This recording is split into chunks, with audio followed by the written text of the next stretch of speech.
terra. Observe então que Deus estava dando para Noé uma projeção de futuro. Esta é a forma de Deus revelar o seu querer, visão. Ele planta dentro dos corações, ele planta dentro das pessoas o seu querer por meio de sonhos, por meio de visões. Aleluia! Você pode seguir um pouquinho mais adiante. Você vai observar quem? Abraão e Sara. Sai da sua terra, sai da sua parentela e vai para uma terra que eu vou te mostrar. O que Deus fez com eles? Plantou uma visão, plantou um sonho. E Deus disse assim: você vai ser numeroso, Abraão. Você vai ser numerosa, Sara. Ao ponto de Deus trocar o próprio nome deles. Você não vai chamar mais Abraão, mas sim Abraão. Você não vai chamar mais Sarai, mas sim Sara. Porque vocês vão ser pais de uma multidão. Pais de uma multidão. E você percebe que Abraão e Sara caminharam nessa visão por muitos e muitos e muitos e muitos anos. Se você olhar um outro personagem importante no Velho Testamento, falar de Moisés, decepcionado consigo mesmo, decepcionado com a sua iniciativa, fugiu e foi pastorear as ovelhas do seu sogro Jetro. De repente a sarça se acende, ela se acende, mas não se queima. Aquilo traz uma certa admiração ao coração de Moisés. Ele se aproxima para ver o que estava acontecendo, e Deus fala para ele: Moisés, eu estou vendo o gemido do meu povo, e eu quero que você desça lá, eu quero que você vá, e eu vou libertá-los desse cativeiro. E assim por diante. Deus fala a respeito da nação que viria, a terra que eles seriam introduzidos, e novamente você vê a mesma linguagem, uma visão clara de um futuro desejável, dado por Deus ao homem, que gera paixão, que gera paixão, que gera paixão. Você está comigo aqui ou não? Amém. Aleluia. No Novo Testamento não é diferente. Podemos resumir isso no coração dos apóstolos do Cordeiro. Podemos resumir isso no apóstolo da ressurreição, Paulo. Foram homens que o Senhor comunicou a eles a sua vontade, por uma visão, dizendo: olha, vocês são pescadores, mas eu vou fazer de vocês pescadores de homens. Vocês vão começar aqui em Jerusalém, mas vão percorrer também pela Judéia, Samaria, até chegarem aos confins da terra. O que é isso? Uma visão, uma projeção de um futuro. Deus está dizendo assim: assim vai ser o futuro de vocês. O tempo que irá decorrer da palavra que eu falei até o momento, vocês vão andar por ela.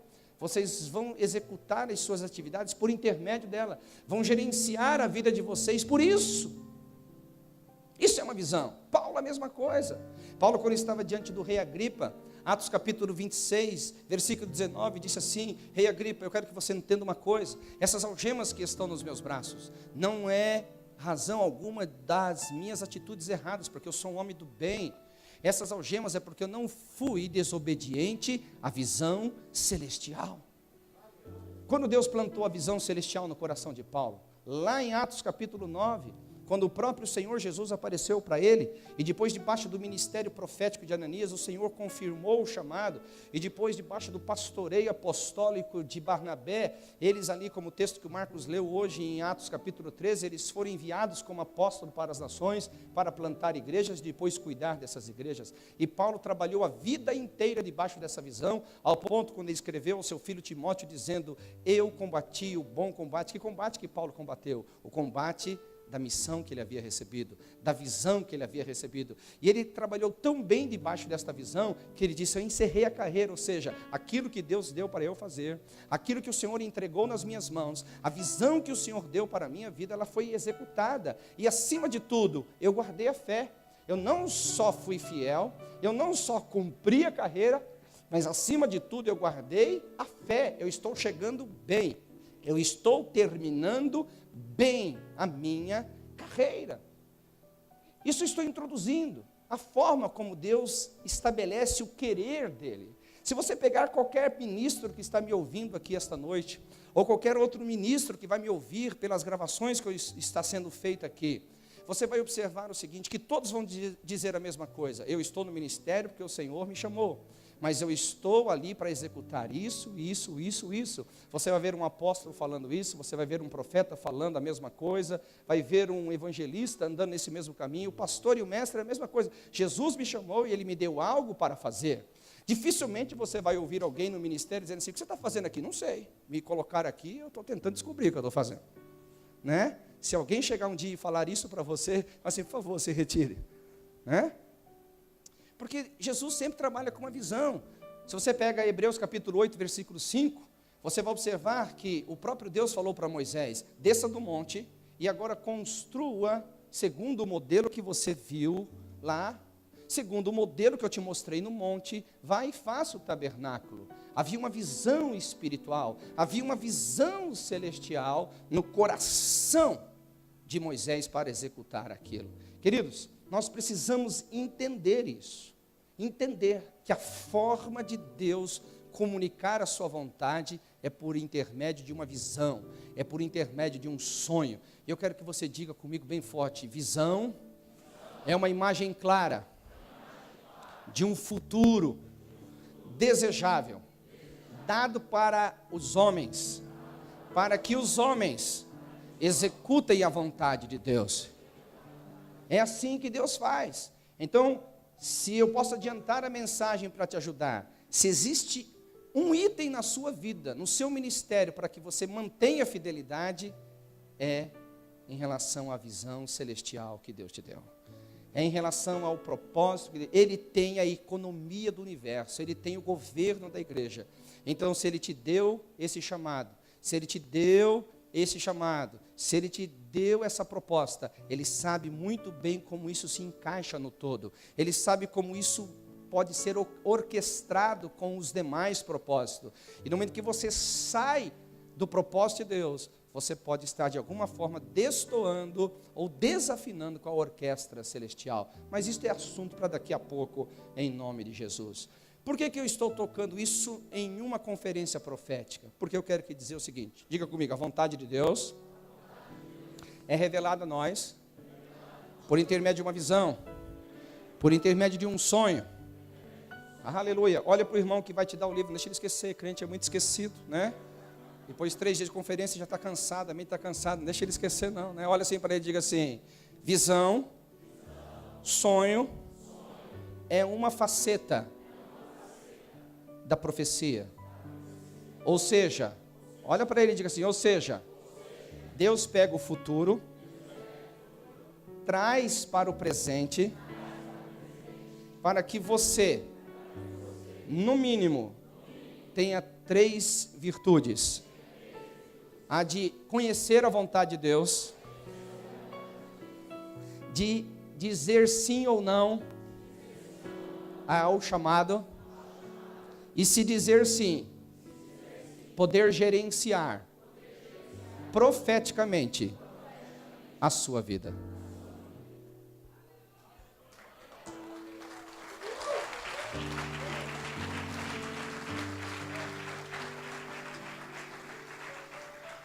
Eu estou pastoreando profetas, eu estou pastoreando líderes, eu estou cuidando do seu coração, então guarde isso daí.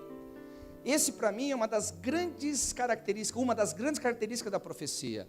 Jesus fala o que vai fazer amanhã, mas Ele diz hoje, para que hoje eu possa dizer assim, tudo que eu estou fazendo está debaixo de um gerenciamento profético.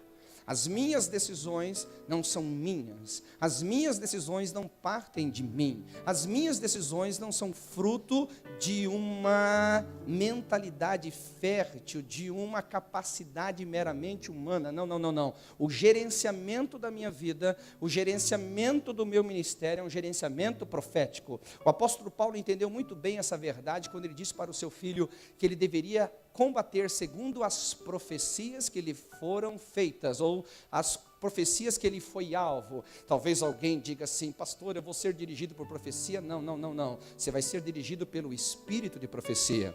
Ué, qual a diferença? Profecia e espírito de profecia. O espírito de profecia é Cristo. Quem ouviu o ensino de ontem, diga amém. O espírito da profecia é Cristo. Cristo é o cabeça da igreja. Se Ele é o cabeça pensante. Se Ele pensa, Ele tem uma vontade que Ele distribui a cada um de nós. E Ele nos põe na sua igreja como corpo, cada um na sua função. Na função apostólica, na função profética, na função evangelística, na função pastoral, na função de ensino. E se você entende esse seu chamado, se você entende essa proposta de Deus e você disse sim, você não vai se desviar nem para a esquerda, nem para a direita, você vai se manter no propósito. Aquela voz atrás de si vai continuar ardendo fortemente no seu coração, no seu ouvido, dizendo: não saia do meu propósito, gerencie a sua vida profeticamente. Aleluia! Isso é muito forte. O que fez, por exemplo, hoje o Nelson e o Leandro virem aqui à frente e aceitarem o óleo sobre a sua cabeça, porque o que eles fizeram é inegociável, não tem volta. Até 10 minutos atrás, 15, 20 atrás, tinha volta, tudo que vocês estavam fazendo. Mas depois que o óleo veio para a cabeça de vocês, vocês são consagrados, vocês pertencem ao Senhor, vocês ouviram o querer de Deus, vocês disseram sim a esse querer, e a partir de agora o que Deus espera é que o gerenciamento da vida e o gerenciamento do ministério de vocês seja o quê? Profético. Ou seja, deixar que Deus dirija os seus passos, deixar que Deus dirija a sua caminhada. Tem alguém comigo aqui ou não? Aleluia! Aí entra uma parte que está naquele texto que lemos, mas ela não é tão clara como querer o efetuar. O que está naquele texto que não é tão claro, pastor? Eu vou te dizer, que é o admitir. Porque, queridos, eu particularmente, você pode pensar diferente. Eu acredito que Deus nos dá liberdade de escolha. Só para eu ter aqui certeza que não estou sozinho. Quantos acreditam que Deus nos dá liberdade para escolher? Diga amém. Aleluia. Então, quando Deus vem com sonhos, quando Deus vem com visão, quando Deus vem com uma proposta, Ele está esperando uma interação. Ele está esperando você dizer sim ou você dizer não. Ele está dizendo: eu aceito ou eu rejeito, eu quero ou eu não quero. Existe o lado humano dentro de uma proposta divina. Existe o lado que eu e você somos parte integral do propósito celestial. E eu acho que às vezes nós negligenciamos demais esse lado humano do mover divino. E por negligenciarmos demais esse lado humano do mover divino, é que temos tantos problemas na edificação da igreja, na edificação do corpo. Porque o homem, ele faz parte determinante do projeto divino. Eu só vou usar 2 homens como exemplo. O homem chamado primeiro Adão, que por suas decisões pessoais, por seu egoísmo pessoal, por ser atraído pelo lado bom do que era ruim, porque ninguém é atraído pelo lado ruim do que é ruim. Eva viu que a árvore era boa, então a proposta era ruim, mas o diabo apresentou como boa. E ela egoisticamente disse sim. Egoisticamente ela escolheu. E ela trouxe danos que hoje ainda a humanidade sofre essas questões. Mas o segundo Adão, Jesus, ele também tomou uma decisão. Quando ele estava sendo espremido, lá no Getsemane, como azeitona para dar o seu azeite, ele disse assim: Pai, se possível, passa de mim esse cálice. O lado humano dele gritando, o lado humano dele dizendo: está doendo, está difícil gerenciar profeticamente a vida, está difícil gerenciar a minha vida dentro do chamado que o Senhor me deu. Mas eu digo uma coisa: por mais que esteja doendo, por mais que esteja difícil, faça a sua vontade, não a minha vontade. Aleluia! O admitir a vontade de Deus não é uma questão que você faz uma vez na vida, você faz por toda uma vida. Você tem que tomar dia após dia, como diz as Escrituras, a sua cruz. A cruz não significa só sofrimento, como algumas pessoas dizem, não significa um sofrimento, como algumas pessoas dizem. A cruz não significa tormento, como algumas pessoas pensam. Dentre muitas propostas bíblicas do que é cruz, uma delas é dizer assim: eu admito a proposta de Deus para a minha vida. Eu gerencio profeticamente a minha vida. Eu vou dizer sim ao que Deus disse sim. Eu vou dizer não ao que Deus disse não. Eu vou dizer sim ao que Deus falou para a minha vida. E vou dizer não para tudo aquilo que não está em linha, tudo aquilo que não está de acordo com o propósito de Deus para mim. Aleluia! Todo o tesouro dessa terra é desprezado diante da proposta que Deus já me fez. Isso que Adão e Eva deveriam ter feito. Isso que nós temos que fazer dia após dia no gerenciamento profético. Por eu ter admitido o plano de Deus, por eu ter dito sim ao chamado, eu ter dito sim ao que Deus me deu, eu tenho agora a obrigação, de dia após dia, de dizer: minha alma vá ao seu descanso, minha alma seja governada por o propósito de Deus, minha alma seja governada por aquilo que o Senhor quer, não o que eu queira. Esse admitir, porque Ele opera em nós, Ele não opera em anjos. Aliás, é uma outra mensagem que eu quero que você ouça, pastor Marcos, sobre a saga dos anjos. Os anjos têm um problema sério, porque os anjos não sabem o que é amor. E quando ele observa o amor que Deus tem por nós, os anjos ficam conversando com o outro e falam: cara, o que é isso? Os anjos não sabem o que é misericórdia, porque só foi um a ter errado, já foi expulso de lá na hora, não deu chance para o cara se arrepender. E quando Deus nos perdoa dia após dia, os anjos falam: cara, o que é isso? Por isso que a Bíblia fala que os anjos descem nas nossas reuniões. Eles não descem aqui só para nos ajudar, eles descem aqui para aprender. Mas vocês não estão entendendo. É muito forte. Eles descem para aprender, para ver como Deus se relaciona com a sua criação, como Deus se relaciona com o homem e com a mulher. Aleluia. Então ouça a mensagem do Marcos, ele explica isso melhor do que eu. Ok? Quem está comigo aqui, diga amém. Amém. Aleluia. Aleluia. Deus trabalha conosco. Nós temos vontade, nós temos querer. Eu não sei você. Tem algumas coisas em mim que às vezes eu não sei que existiam, mas de repente quando eu acordo elas estão lá.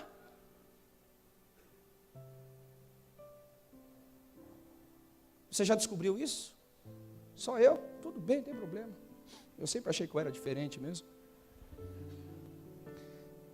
E eu tenho que dominar esses sentimentos, eu tenho que governar eles, porque se eu der vazão à minha alma, se eu disser: minha alma, você é dona de si mesmo, você pode fazer o que você bem entender, você deve fazer o que você quiser da vida, eu não vou ter um gerenciamento profético. Mas eu não posso olhar desta forma a minha vida. Um dia eu disse sim ao chamado. Um dia eu disse sim à proposta de Deus. Um dia eu disse sim para Ele. Pode confiar em mim. Paulo, quando falou assim: o Senhor me achou por fiel, colocando-me no ministério. Se há algo que Deus quer de nós, se há algo que Deus exige de nós, se há algo que Deus anseia e tem expectativas em relação a cada apóstolo, profeta, evangelista, pastor, mestre, homem e mulher de Deus, é que você se encontre fiel naquilo que Deus te chamou para fazer. Porque quando Jesus te chamou, Ele não estava pensando em você. Há um plano por trás, há uma arquitetura por trás, há uma economia divina por trás, e Ele acredita que você vai tocar uma música afinada, vai construir segundo o padrão dos céus. Alguém pode dar um glória a Deus aqui? Aleluia! Aleluia!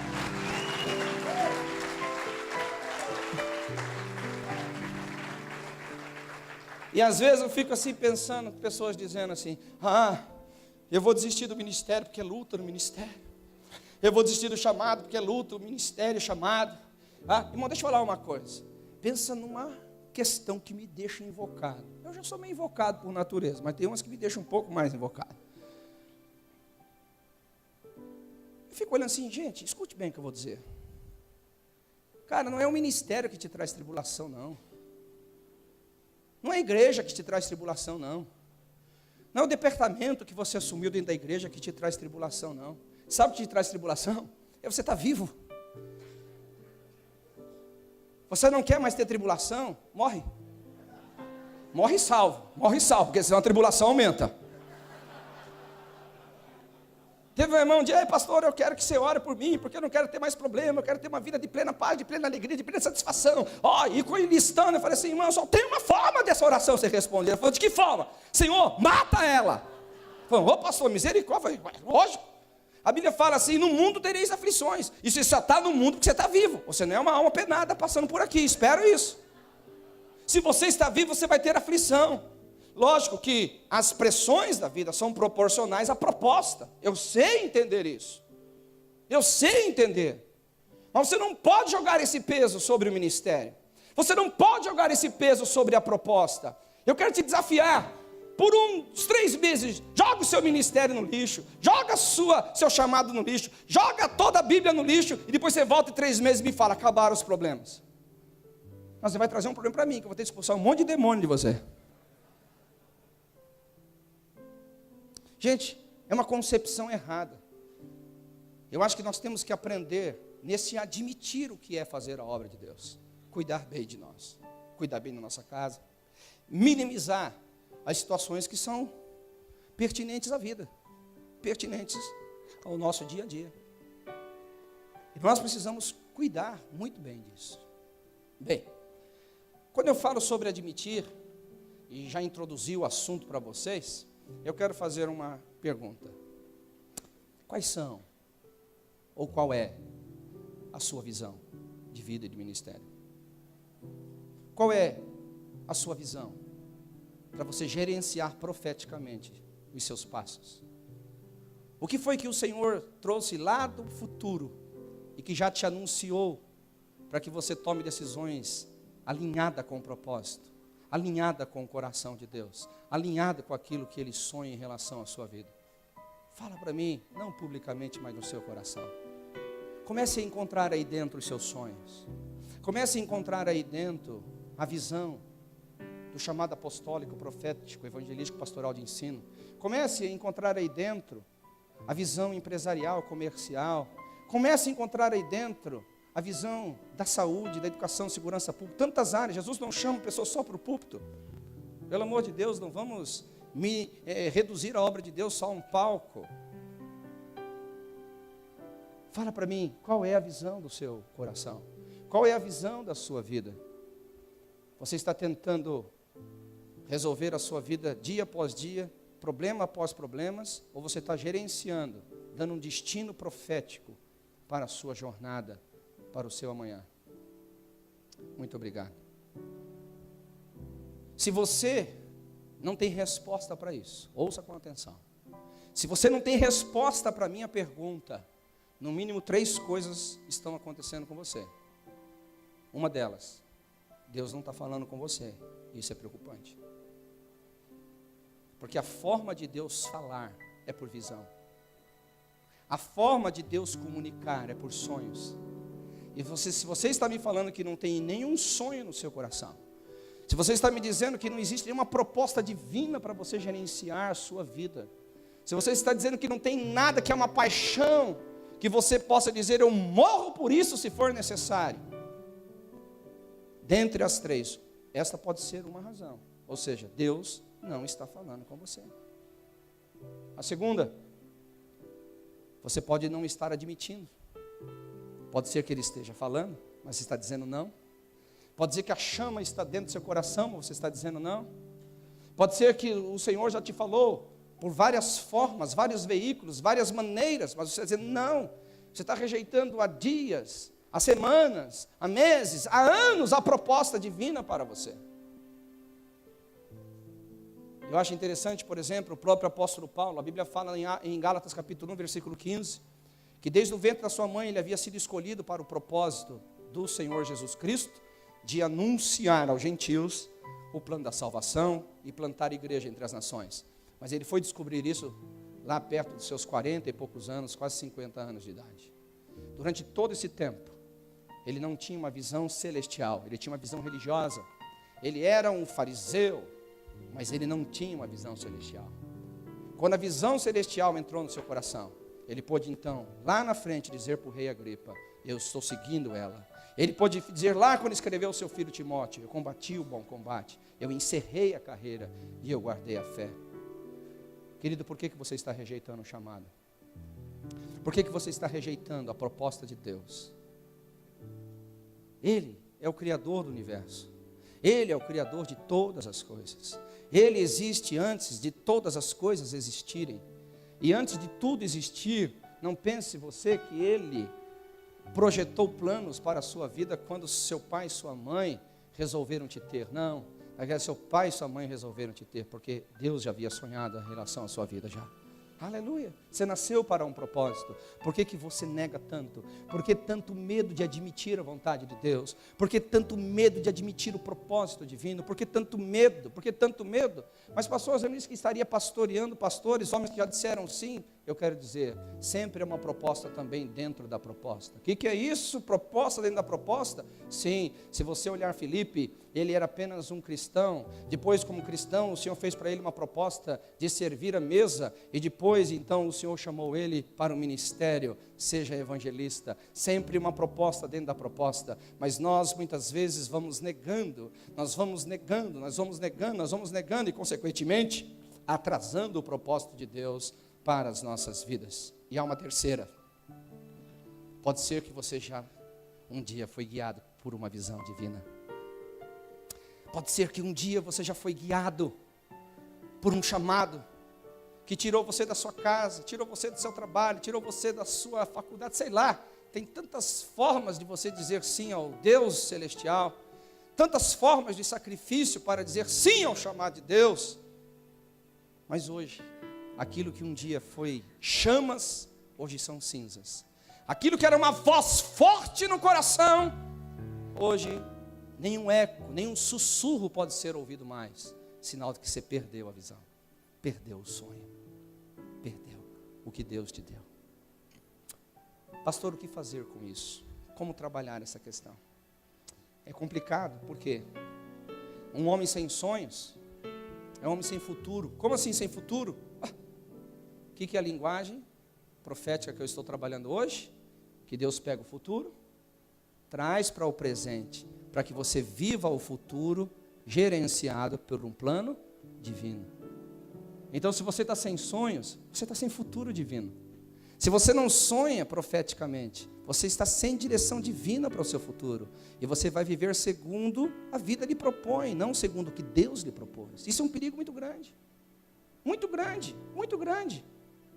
Um homem sem sonhos, e eu ouso dizer que está morto. Morto. É um morto vivo.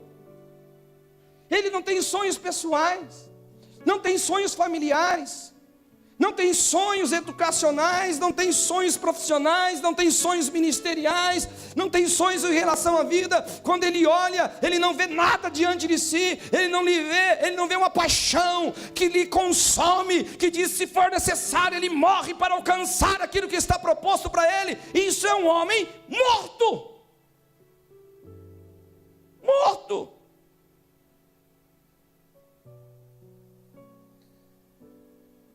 E aí eu vou dizer uma outra coisa muito forte. Um homem sem sonhos é um homem que não anda pela fé. Porque andar guiado por um sonho é a mesma coisa de andar pela fé.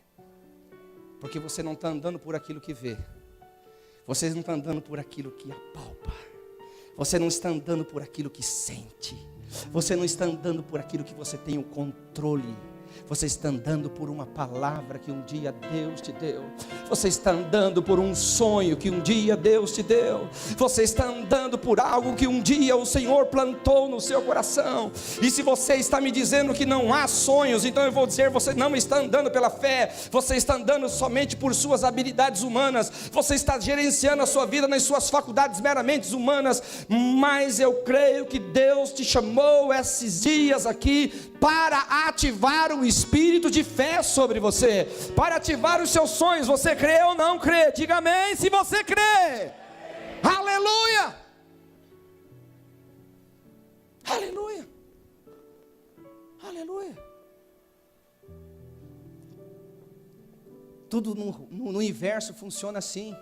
A Bíblia fala que o mundo foi criado pela... Não ouvi, pela... O mundo veio a existir pela... E o mundo criado pela palavra é sustentado pela... Se todo o universo funciona assim, por que você vai funcionar na contramão? Você deveria ser governado pela palavra que um dia Deus deu. Isso é andar pela fé. Você deveria ser governado pelo chamado que um dia Deus deu, pela visão que um dia Deus deu, por tudo aquilo que um dia Deus falou para você. Então, quando eu te perguntei quais são os teus sonhos, qual a visão pela qual você gerencia a sua vida, se você não tem resposta para isso, você precisa sair daqui, no mínimo nessa conferência, dizendo: eu não vou mais ficar muito tempo assim, eu vou colocar a minha cara no pó, até que Deus fale, porque Ele disse: clama a mim e eu responder-te-ei, a palavra é a verdade, e anunciar-te-ei coisas grandes e firmes, que você não sabe. Se você não sabe, Ele sabe. Se você não tem, Ele tem. E se você buscar, Ele dá. Aleluia! Aleluia! Bem, mas eu quero trabalhar agora, mais especificamente, por aqueles que um dia admitiram os sonhos de Deus, admitiram a vontade de Deus para as suas vidas, começaram uma carreira de fé, começaram uma carreira debaixo do espírito da profecia, mas por alguma razão, eles perderam. Mas deixa eu trabalhar isso de uma forma um pouco mais profunda. Quando você disse sim a Deus, você entrou na terceira fase daquele versículo. Repita comigo Filipenses 2,13. O Deus que opera em nós o querer e o efetuar. Olha para o seu irmão, esse que vai te dar o livro de presente aí. Diga para ele assim: quando Deus te deu sonho, quando Ele te deu uma visão, você entrou no querer de Deus. Você entendeu o querer de Deus. Quando você disse sim, você admitiu de livre e espontânea vontade a vontade de Deus para a sua vida. Quando você disse sim ao propósito de Deus, o Senhor entrou com a operação.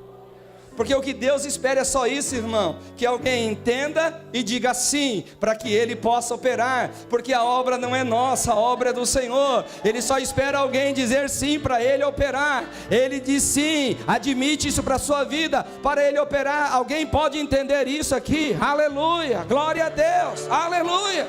Deus faz assim, não é na nossa força, não é na nossa capacidade, não é na maneira como nós inteligentemente vamos decidir, não, é pelo Senhor. Ele opera em vós, não é por força, nem por violência, mas pelo meu espírito, aleluia. Quando você diz sim, você entra numa esfera de ativação do sobrenatural, o operar de Deus, o operar de Deus. Mas eu estou pastoreando líderes, eu estou pastoreando pastores. O que acontece conosco, querido? Quando nós falamos sim, entra um processo de 4 fases aí que vão ser muito rápidas nela. Primeiro, eu quero usar Abraão como exemplo. Quantos creem que Abraão recebeu uma palavra de Deus? Diga amém. Aleluia. Abraão recebeu uma palavra dizendo: sai da sua terra, da sua parentela e vai para a terra que eu te mostrarei. Depois lá na frente Deus falou para ele assim: sai da sua tenda, olha para os céus, agora olha para a areia do mar. Assim será a sua descendência. Quem se lembra disso, diga amém. Muito bem. Toda visão, ela vai trabalhar no nosso coração, tirando-nos da zona de conforto. Não existe como você dizer sim e esperar a operação divina na zona de conforto. O problema de muitos de vocês, que estão aí meio desanimados e meio descontentes com o chamado, meio descontentes com a vida, é porque vocês entraram numa zona de conforto. Todos os homens, por meio de quem Deus operou, foram homens que deixaram a zona de conforto. Todos tiveram que deixar algo para trás. Vamos falar de Abraão? Vamos falar de Moisés. A Bíblia fala que ele rejeitou os deleites do Egito, rejeitou o palácio e foi amassar barros com os seus irmãos, porque ele não quis a glória do Egito, e sim o chamado para a sua vida. Aleluia.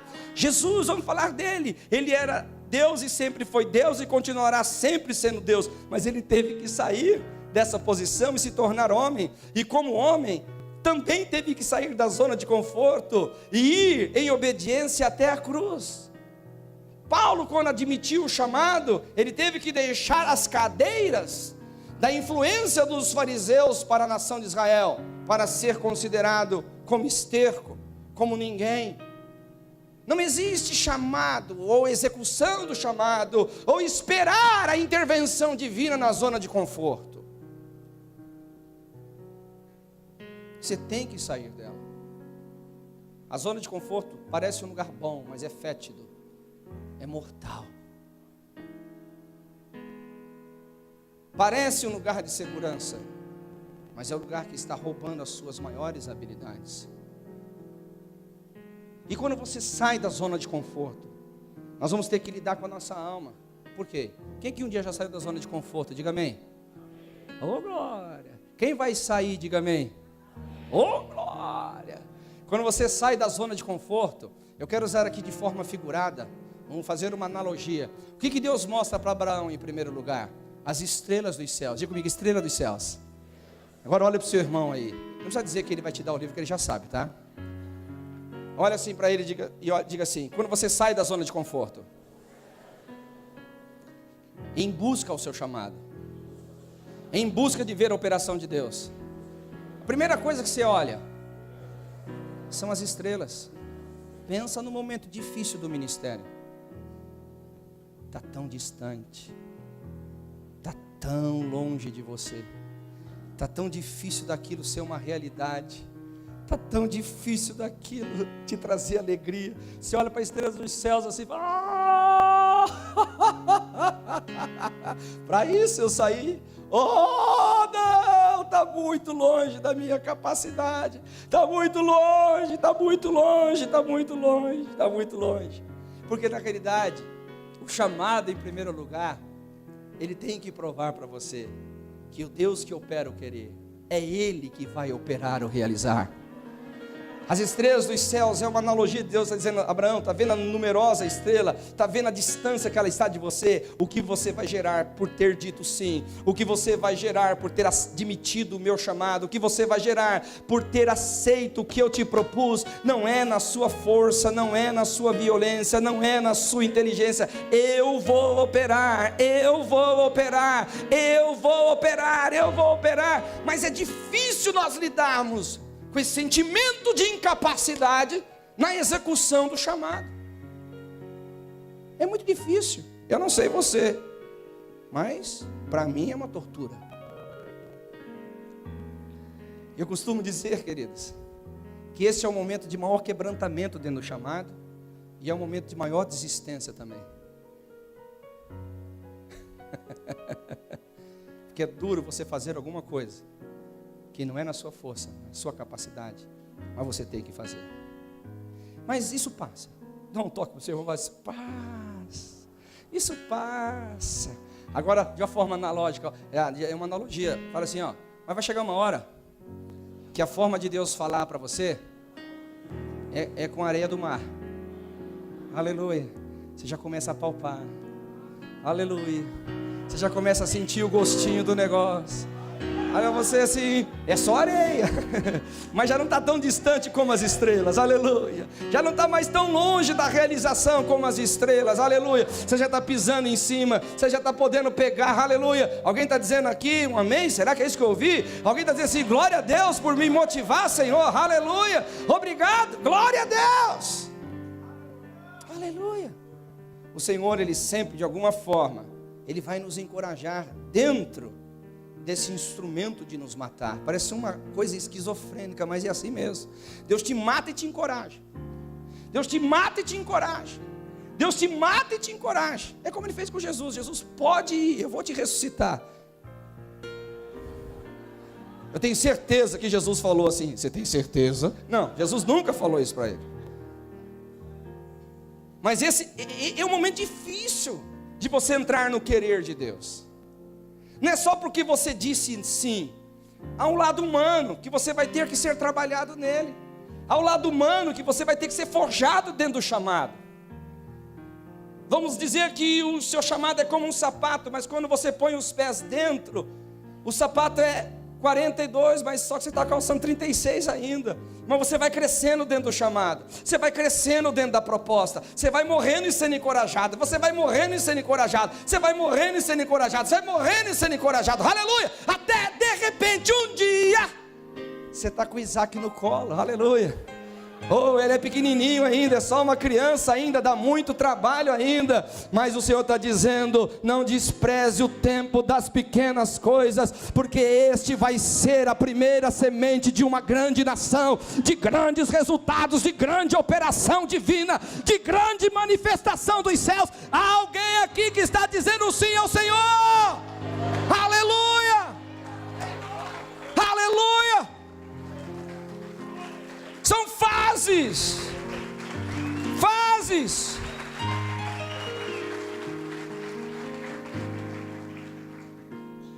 Mas por que, queridos? Muitas pessoas não conseguem passar por essas fases e são roubadas nos seus sonhos. São roubadas na sua visão. Pensa num assunto que tem assunto, mas eu vou falar só um pouquinho sobre isso. Estou com saudade de vocês, irmãos. Deixa eu pregar um pouquinho. Último tempo de glória, ou os dos primeiros, acabou meia-noite, ainda são, nem 11 horas ainda, aleluia, foi muito cedo, aleluia, glória a Deus. Escute bem, por que as pessoas não conseguem, e elas perdem, não saindo da zona de conforto, saindo, não conseguem morrer para si, para que o operar aconteça. Não permita que o Senhor os encoraje e despreze as coisas pequenas na vida delas, para que as grandes não aconteçam. Por que isso? Simples. Eu poderia dizer muitas coisas, como já falei, mas a primeira, sabe o que é? É o lado bom, mas que vira ruim na caminhada, na jornada. É o defeito da qualidade. Que defeito da qualidade é essa, pastor Jamal? É o zelo que nos fez dizer sim. É o zelo que nos fez admitir o chamado de Deus. É o zelo, é a fé. Porque admitir uma visão é caminhar por fé. Admitir uma proposta divina é andar por fé. E quando você começa a sua jornada, você tem muito zelo. Mas você vai andando e os resultados não aparecem. Você vai profetizando e a profecia não se cumpre. Você vai ministrando e as pessoas parecem que não entendem. Aí você pode sofrer a síndrome de Elias. Sabe de uma coisa, Deus? Eu estou pregando, mas ninguém te ouve. Eu estou executando o chamado, mas Israel não te ouve. Eles matam teus profetas. E agora, por último, né? 1 Reis, capítulo 19, de 13 a 18. Eles querem matar eu. Eu que fui zeloso. Senhor, o ministério está me matando. Senhor, o que eu estou fazendo está me destruindo por dentro. Eu sou zeloso, Senhor. Eu fui zeloso.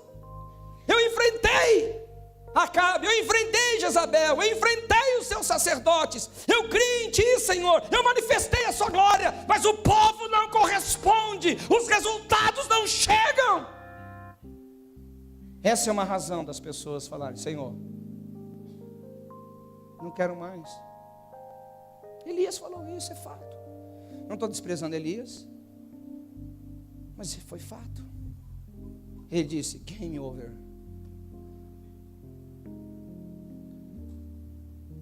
Você sabe por quê, queridos, que às vezes nós chegamos a essa situação? Estou pastoreando líderes aqui. Porque nós não entendemos a natureza do nosso chamado. Não que Deus nos chamou para sermos dementes e não termos sonhos pessoais. Mas quando você sonha sonhos pessoais e projeta eles no ministério, os resultados do ministério podem frustrar os seus sonhos pessoais. Elias não foi chamado para aquilo que ele estava querendo. Elias foi chamado para aquilo que ele estava fazendo. Mas o que ele estava fazendo não satisfazia a sua alma. Os resultados não satisfaziam a sua alma. Então o exercício do ministério não estava preenchendo ele. E eu tenho visto tanta gente assim. Eu tenho visto tantos apóstolos assim, profetas, evangelistas, pastores e mestres, que eles falam: eu sou zeloso e eu não vejo resultados. Mas na realidade não é que eles não estão vendo resultados. O fato é que os resultados que eles esperam não está dentro daquilo que Deus quer operar por intermédio deles. São só sonhos pessoais. Tanto é que Deus falou: por que você está dizendo que você é sozinho? Isso é um engano da sua alma. Deixa eu te falar, eu tenho 7.000. Eu estou fazendo o que eu tenho que fazer. E por que você está incomodado com o que você está fazendo? Eu tenho 7.000 que não se dobraram. Eu tenho 7.000 que não beijaram. Eu tenho 7.000. Você não está entendendo. Faça o que você tem que fazer, porque eu estou fazendo o que eu tenho que fazer. Se alegre com o teu chamado. Não deixe o teu zelo excessivo criar expectativas que não foram minhas no seu coração. E eu poderia dizer aqui tantas coisas nesse assunto. Comparações. Você começa a comparar.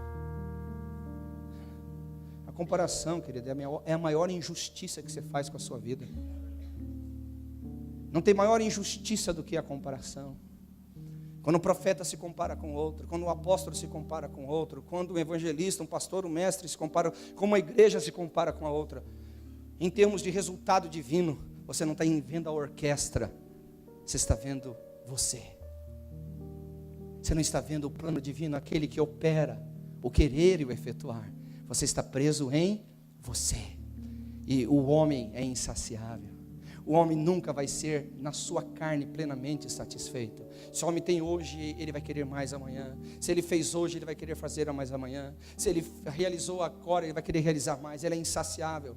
Paulo, ele só disse assim: eu combati o bom combate e encerrei a carreira, porque ele estava focado no chamado, ele estava focado na proposta divina, ele estava focado naquilo que Deus havia dado para ele fazer, não os outros fazerem, para ele realizar, não os outros realizarem. Entenda isso. O zelo que é algo positivo, o zelo é uma qualidade, mas pode virar um defeito mortal, que faz você, a semelhança de Elias, abrir mão dos seus sonhos, abrir mão da visão celestial.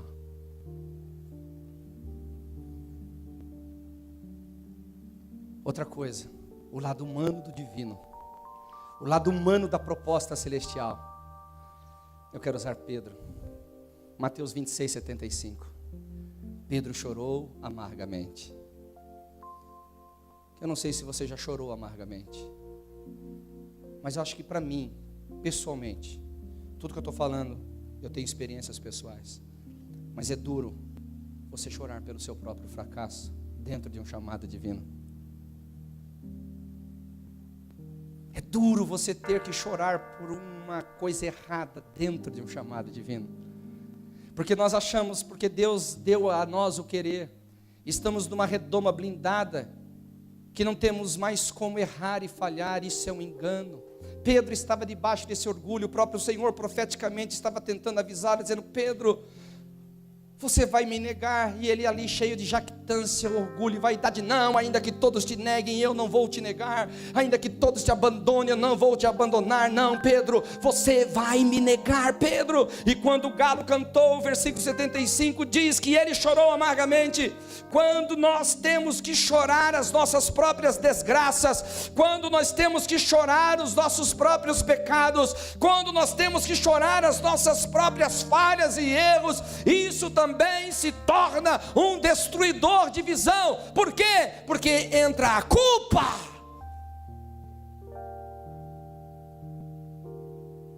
Culpa é diferente de perdão. Por que Jesus teve que aparecer para Pedro e trabalhar com ele, dizendo: Pedro, você me ama. Pedro, você me ama. Pedro, você me ama. Pedro estava sendo curado da culpa.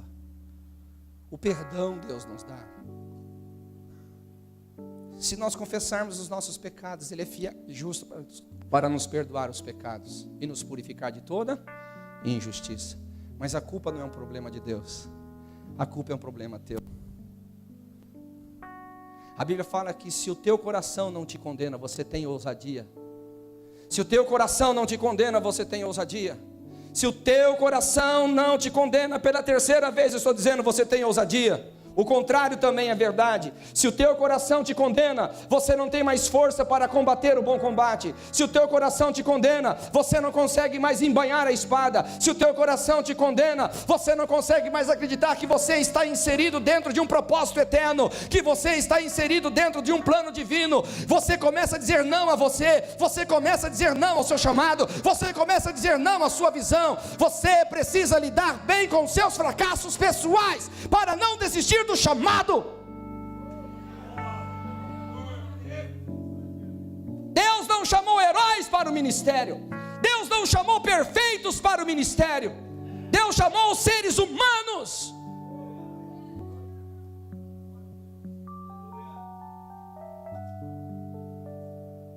Por que essa cobrança excessiva?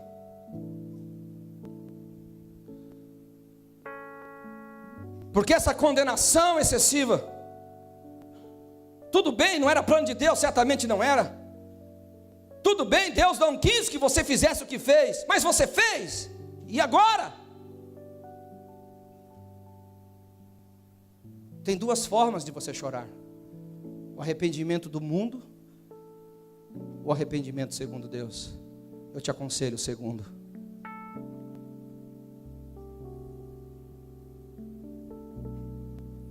Quem crê que Adão e Eva desgraçaram a raça humana, diga amém. Acho que vocês aqui estão meio, ou com muito cansados, ou com medo de achar que é uma pegadinha. Acho que é a segunda.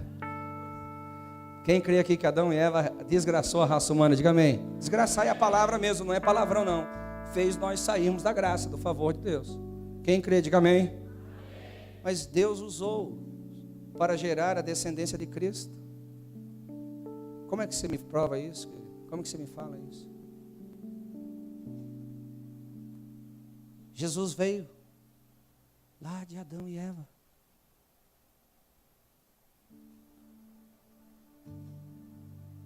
O mesmo Davi que pecou gerou Salomão, que construiu o templo. Por que tanta condenação? Por que tanta justiça própria? Fala para mim. Sabe por quê? Porque você idealizou uma perfeição inexistente. Você idealizou uma perfeição que o próprio Deus não idealizou. Quando Deus falou para Abraão: anda na minha presença e ser perfeito. A perfeição nós, infelizmente, a interpretamos com falta de ausência de falhas e erros. Abraão caminhou por caminhos muito perigosos, fez coisas muito esquisitas, mas ele cumpriu o propósito.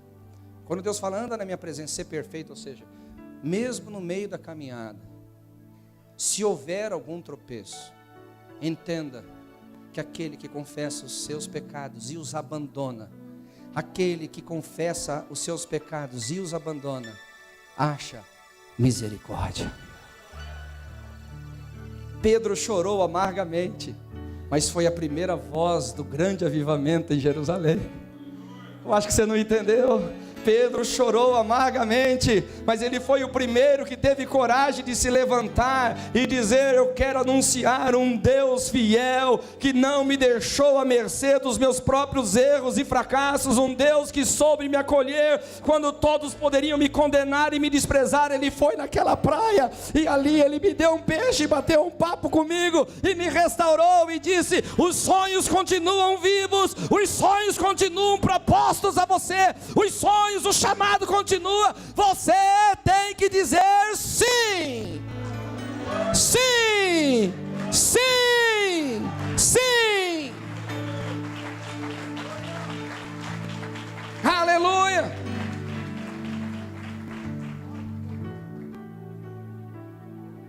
Deixa eu falar mais duas coisas aqui para começar o último tópico, para encerrar. Só que o último tópico tem 7 subtópicos. Zelo, fracasso pessoal.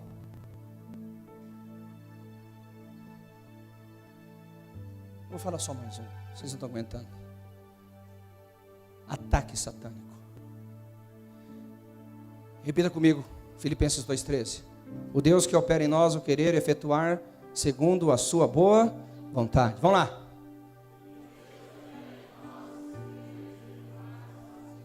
Você não está falando, eu estou de olho em você. Vamos lá. Vamos lá. O Deus que opera em nós o querer e o efetuar segundo a sua boa vontade.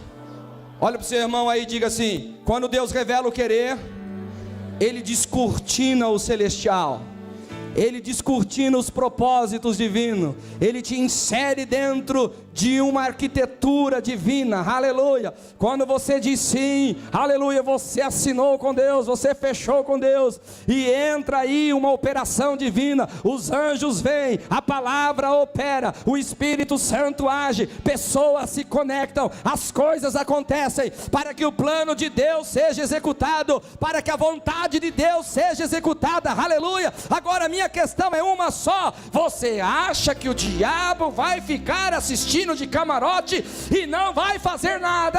Você acha que ele vai ficar lá no inferno vendo você entender o propósito, admitir o propósito, entrar na execução do propósito sem que ele faça nada? Não! Se há uma ação do inferno, é tentar roubar os seus sonhos, é tentar roubar o seu chamado, é tentar fazer você desacreditar dele, é você jogá-lo no lixo, é você dizer não, e qualquer tantas outras palavras podem ser ditas, mas é uma engedração do inferno. O diabo, ele não se levanta diretamente contra pessoas, o diabo não se levanta diretamente contra sistemas, o diabo não se levanta diretamente sobre circunstâncias, o diabo se levanta contra sonhos, o diabo se levanta contra a visão celestial, o diabo tenta atrapalhar para que os céus não toquem a terra. Mas eu estou diante aqui de homens que foram ativados profeticamente, homens que vão dizer não ao diabo e sim a Deus, não ao inferno e sim aos céus. Eu estou certo. Aleluia, aleluia.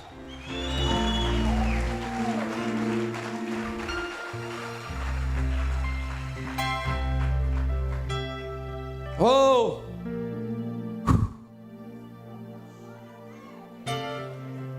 Vê que o diabo está tentando acabar com a tua igreja. Se ele acabar com a tua igreja, você não perder a visão, você vai abrir mais 10. Você pensa que ele está querendo acabar com a tua empresa? Se ele falir a tua empresa e você continuar com a visão, você vai abrir outra mais próspera, mais rentável, mais poderosa. Você pensa que o diabo está tentando lutar contra questões humanas, contra questões pessoais? Não, o diabo está tentando fazer você duvidar dos sonhos, o diabo está querendo fazer você duvidar da palavra, o diabo está tentando fazer você jogar fora aquilo que um dia te deu, mas a palavra do Senhor diz: resistir ao diabo, resistir ao diabo, resistir ao diabo, resistir ao diabo. Profetas, se levantem e resista ao diabo. Apóstolos, se levantem e resista ao diabo. Mestres, evangelistas, homens e mulheres, resista ao diabo. Diga não: você não vai roubar os meus sonhos, você não vai roubar o que Deus me deu, você não vai roubar o que o Espírito me deu.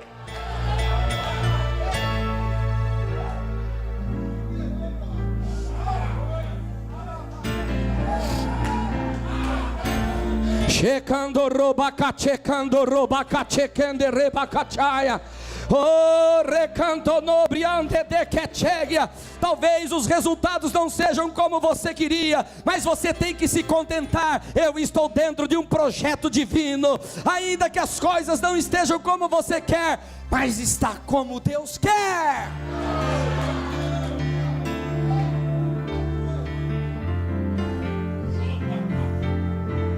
Oh!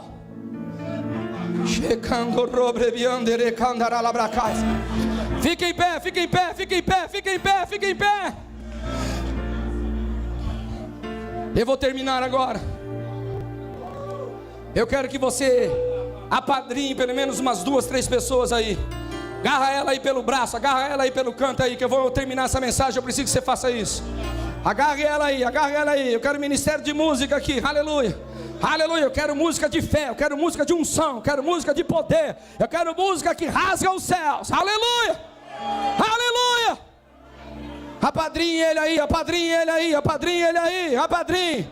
Diga, o Deus que operou o querer, continua vivo. O Deus que ouviu o teu sim, não te abandonou. Ele está aqui, encorajando você, encorajando a sua vida, aleluia.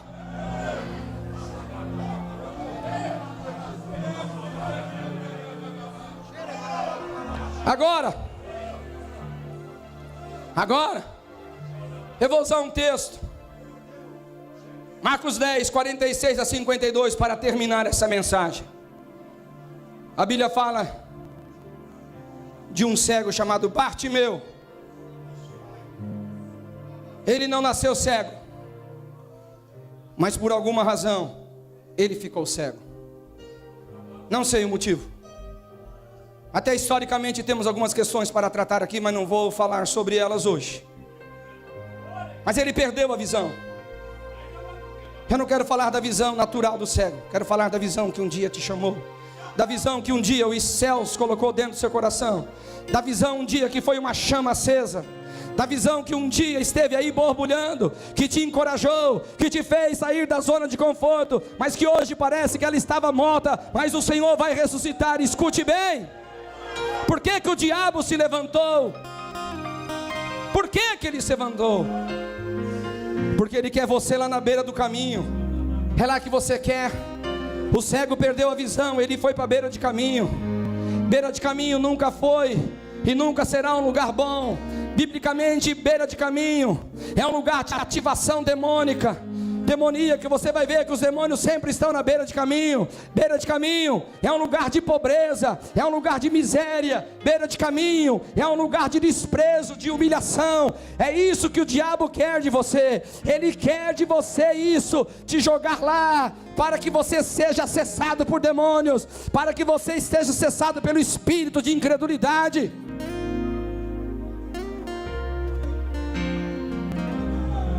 Você vai permitir isso, meu irmão? Você vai permitir ele roubar a tua visão? Você vai permitir ele fazer isso com você? Você vai permitir ele fazer isso com o seu chamado? Com a sua empresa, com o seu comércio, com a sua vida, com a sua família?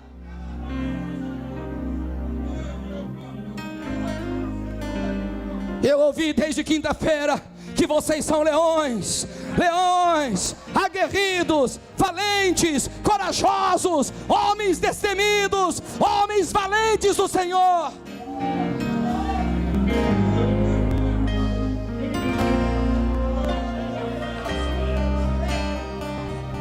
Oh, pastor, como é que eu lido com isso?